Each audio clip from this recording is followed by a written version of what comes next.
Hello there, one and all, and thank you very much for tuning into episode 593 of Love at First Scent with me, Persolaise, live on YouTube as always, the third and final live video for today. If you've been watching the lives, thank you very much for sticking around, but it doesn't matter. If you're watching the recording, that's absolutely fine as well. If you haven't already subscribed to this channel, please do consider doing so, and you ought to also click on the little bell so that you get notifications of new videos. And if you'd like to find out how you can support my work, you should be able to see a link to my Ko-fi page in the video description below, as well as a link to my Substack. Anyway, comments. I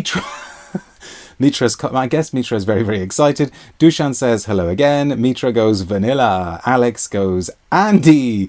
Rita says I have a sample of this and Rose Absolute. Let me grab them. I wasn't able to get a sample of Rose Absolute. I will try. I got my own sample of Vanilla Absolute, but Rose wasn't available then. I will have to try. 20th anniversary already, says Noah. Time flies. Yes. So perfect way to move into talking about Andy Tauer. Andy, if you have never ever tried Andy Tauer's work, please do yourselves a favor and try and get some samples. Try and get a discovery set. You should be able to get some samples probably pretty much wherever you are in the world. He ships from his own website to many places around the world. I know that it isn't always easy to send things to various parts of the world. If you're in the UK, I think you can get samples from Les Senteurs. In the States, you can get samples from Lucky Scent. You really shouldn't find it too difficult to get hold of them. Andy is one of the good guys. I haven't seen him for a very long time. I think the last time I saw him was perhaps in London when he came over for a Les Senteurs event.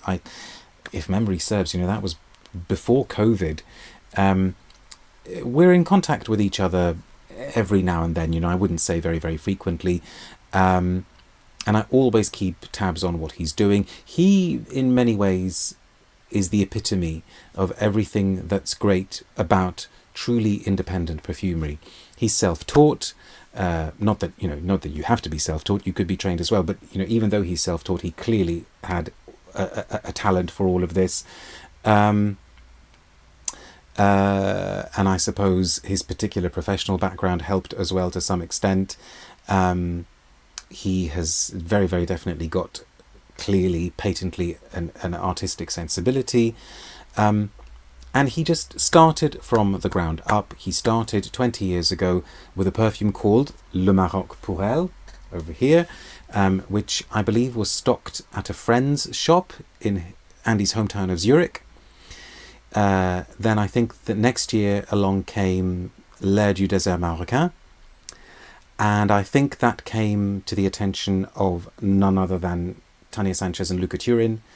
And I think I'm right in saying that the fact that they gave L'air a positive review, a glowing review, made people sit up and pay attention.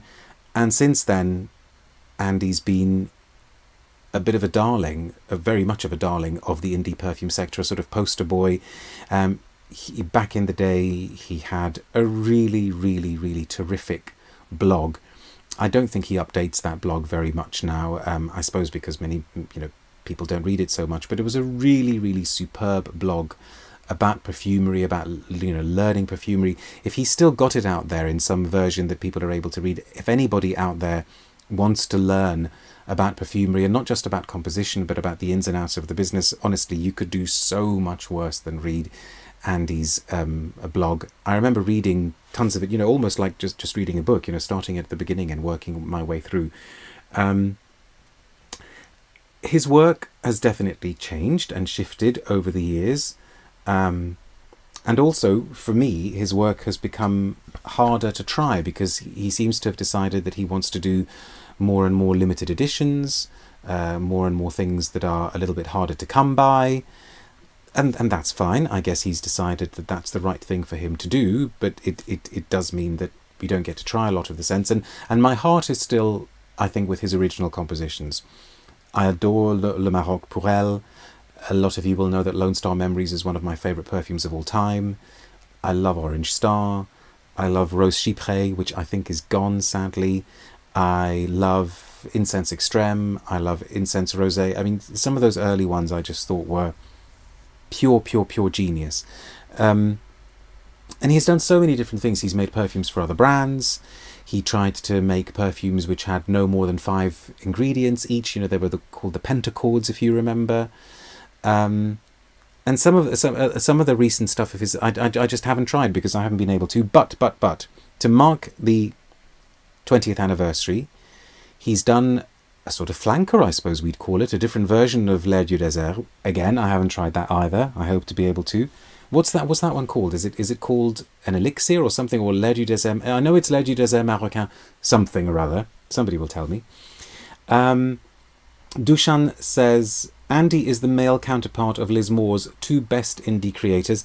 Yes, I think there are a lot of parallels. You know, they're both also self-taught, both very, very clearly talented, both have a strong vision. Different styles, I think, but that's okay. L'air du désert marocain noir absolu, says Offenlicht.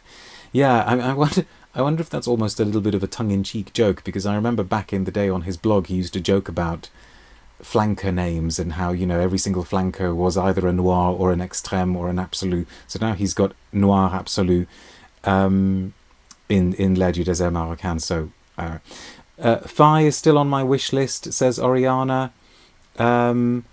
Dahlia says, often I'm not jealous at all. Do you have any desire to find the incense flash? Okay, well, no, I think, in a word, but that's a good way to bring us back to one of the new releases. There are 2, so there's Rose Absolue and Vanilla Absolue. Unfortunately, regrettably, I wasn't able to get a sample of Rose Absolue, but here's a tiny little vial of Vanilla Absolue. I will do my best to get hold of Rose Absolue. Now, Andy himself says that Vanilla Absolue is kind of based on a scent that he did a while ago, really quite some time ago, called Vanilla Flash. We also had a Rose Flash, an Incense Flash. They came in little cube bottles, didn't they? And they were meant to be like a kind of instant hit of perfume, not too complicated. So the vanilla was like an instant vanilla, the rose was like an instant rose. I wasn't ever really crazy about Vanilla Flash. There was something about its vanilla note that I couldn't quite take.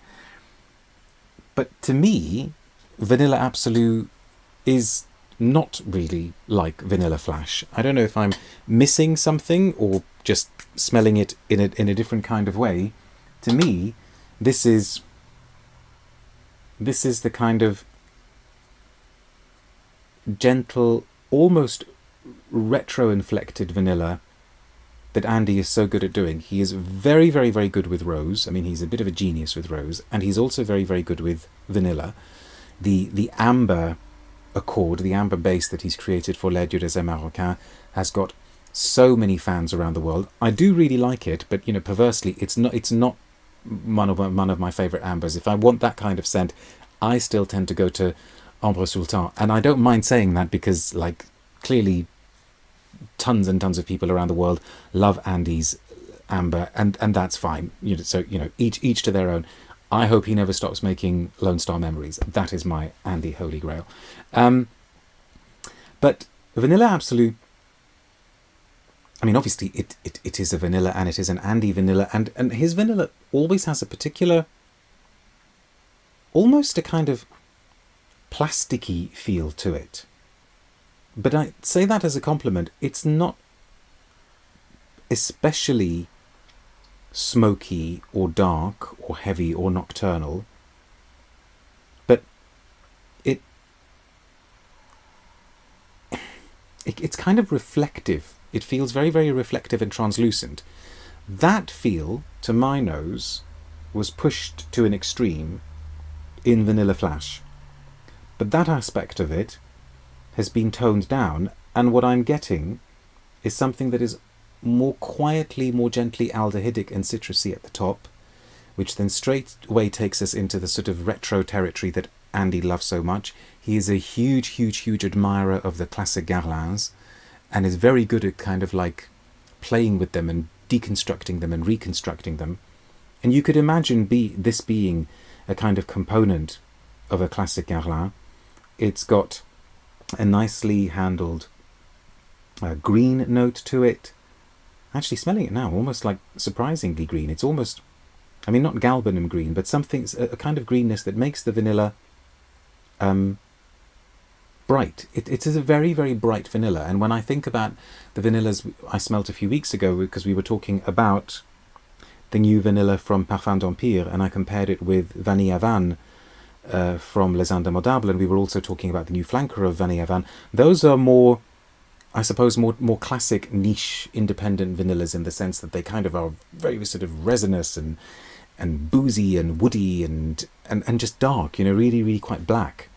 Whereas this is almost sort of saying that it's vanilla in sunshine. Vanilla kind of swaying in the breeze, and in the distance there are some white flowers, if you get what I'm saying.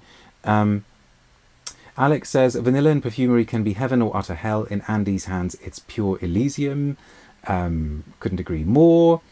Ixabi says, I see why Guerlain and Vanilla Guerlain does vanilla best. Mitra says, would you say it is an ambery vanilla, a floral vanilla, or a green vanilla? Okay, if I had to choose, at the moment, we need to smell pre-sprayed blotter, but at the moment, I'm going floral vanilla. It's definitely not that kind of, L'air du désert marocain, Serge Lutens, Ambre Sultan, ambery vanilla type thing. And it's not over green. Offenlich says, I have Les Années 25. That's a good one to mention in this context. I really like that one too, in a miniature flacon, but somehow have not tried it. I know it's a sin. Oh, you should. If you love that kind of idea of a 1920s scent, I think you would love it. What does the website say about it? Vanilla Absolue builds on the Vanilla Flash from Tauerville. Oh, that's it, because there was a sub-brand called Tauerville. I think that may have been a name that actually I coined in a comment on his blog many, many, many years ago. And I think he liked it and went with it. Offering a deeper and a bit more luxurious interpretation of vanilla. I mean, it's definitely deeper and more luxurious. It reflects Andy Tauer's ongoing exploration of warm resinous themes and his love for long-lasting, characterful perfumes that unfold slowly on skin. The fragrance opens with a soft glow of spices and a hint of fruit over a rich, rosy geranium layer, leading into a rich textured heart of dark vanilla, rose and tobacco. Yeah, rose, rose, rose, I think. And actually, now that it's saying tobacco, maybe that's the green side of it, because you know how tobacco can have like that kind of leafy, greeny type thing to it. Yeah, see, now the tobacco's definitely in there, actually. The vanilla builds on a natural CO2 extract of vanilla pods that is warm, balsamic and woody. A warm base of patchouli, amber and balsamic resins anchors the composition with lasting depth and sensuality. Vanilla Absolue is a perfectly unisex, warm and radiant, comforting vanilla perfume, far beyond the ordinary, a vanilla with soul. And the notes again are spices, rosy geranium with a dash of dried fruit, dark vanilla, rose and rich dried tobacco leaves, labdanum, patchouli, balsamic resins, coumarin and ambergris. Offenlich said, isn't it kind of funny that the sprayers on the Tauerville bottles is better than the one on the pentagonal ones? Actually, you're right. I've had issues with the sprayers as well. Let's do the pre-sprayed Vanilla Absolute. I keep wanting to say Vanilla Flash now. Okay, I'm still going with floral vanilla. It's not overly musky. It's not actually heavily balsamic. It's trying to be light. I think it's trying to ditch the baggage. L'air du désert marocain has got all of those associations. You're in the desert, you're in Morocco, and it's night, and it does that very, very well. Whereas this is, let's just take vanilla for a drive along a sunlit coast, and that's fine. There's absolutely nothing wrong with that. And to finish, just for fun, let's go back to where it all started. Now, I don't think this is an original bottle of Le Maroc pour Elle, but it is an old one. I mean, look at that juice. This is crazy, isn't it? This, I think, if you've never smelt it, now we go back to the reference that somebody made in the very, very first video that I broadcast today, which was about the two new artistes. Somebody mentioned Serge Lutens' Fils de Joie. We seem to be making lots of connections between Tauer and Serge Lutens.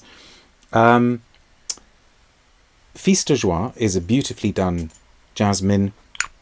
To my mind, Le Maroc pour Elle is just one of the most gorgeous carnal jasmines ever. and boy has it aged well. I mean, that stuff in there. I would imagine, it would be great to be able to verify this with Andy. I'd imagine that Le Maroc has got a very, very, very high proportion of naturals, maybe compared to some of his more recent perfumes. And you can just feel how gorgeously they've aged. I mean, there's kind of orange blossom and labdanum and the jasmine and spices and patchouli and some really, really funky stuff going on. It's just, and I think an incense note as well. I mean, it is just one of the headiest, most intoxicating, most overtly carnal, sensual jasmines I have ever smelt. This used to be Madame Persolaise's bottle, but when she got to about this much, I sort of said, right, I'm sorry, this has to now go to the Persolaise archive, because we cannot allow it to go much below this, because this has to be preserved for posterity. And I know that was terribly mean of me, but too bad. She can have Fils de Joie, which is actually a pretty okay substitute. I think Fils de Joie is sweeter, more powdery, more kind of nectary somehow. But this stuff is really great. So congratulations to Andy on making it to 20 years, keeping his principles intact and sticking to what he does best. And I very, very, very sincerely hope that he will still be making beautiful things for us to smell for at least another 20 years. To all of you, thank you very much for watching. Stay tuned to social media for details of new videos coming your way. But in case you missed it, on Tuesday, so in 2 days' time, at 6 p.m. UK time, please join me for a bit of a scented chat with Alice Duparc. We're going to try something a little bit new, a little bit different, where we're not going to have any particular agenda. We're just going to chat about anything perfumey that comes into our minds. So we will be also hoping for some very, very good questions and prompts from you. So think about something that you might like to discuss with myself and Alice. See you in a couple of days' time. Thank you very much for watching. Bye now.